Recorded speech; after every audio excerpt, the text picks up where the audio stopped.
हैदराबादहून पुण्याकडे येणाऱ्या खासगी स्लीपर बसमध्ये महिला प्रवाशाचा विनयभंग करण्यात आला। पोलिसांनी 24 तासात आरोपीला अटक केली आहे।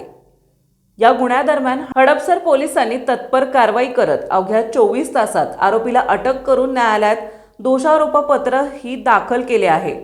पोलिसांकडून मिळालेल्या माहितीनुसार ही घटना 9 फेब्रुवारीच्या रात्री घडली।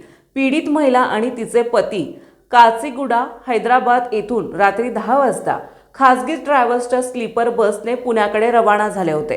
पहाटेच्या सुमारास बसमध्ये प्रवास करणाऱ्या निशित कुमार यशवंत सिंग वय वर्ष 47 राहणार मीरा रोड मुंबई याने महिलेशी अश्लील वर्तन केल्याचा आरोप आहे। महिला अचानक जागी झाल्यानंतर तिने प्रसंगावधान राखत संबंधित प्रकाराचा मोबाईलवर व्हिडिओ रेकॉर्ड केला। पुण्यात पोहोचल्यानंतर तिने तत्काळ हडपसर पोलीस ठाण्यात तक्रार दाखल केली। घटनेचे गांभीर्य लक्षात घेत पोलिसांनी तातडीने तपास सुरू केला। पीडितेने दिलेल्या व्हिडिओच्या आधारे आरोपीचा शोध घेऊन त्याला अटक करण्यात आली। विशेष म्हणजे गुन्हा नोंदवल्यानंतर अवघ्या 24 तासात तपास पूर्ण करून न्यायालयात दोषारोपपत्र सादर करण्यात आले। या घटनेमुळे प्रवासादरम्यान महिलेच्या सुरक्षेचा प्रश्न पुन्हा एकदा ऐरणीवर आलाय।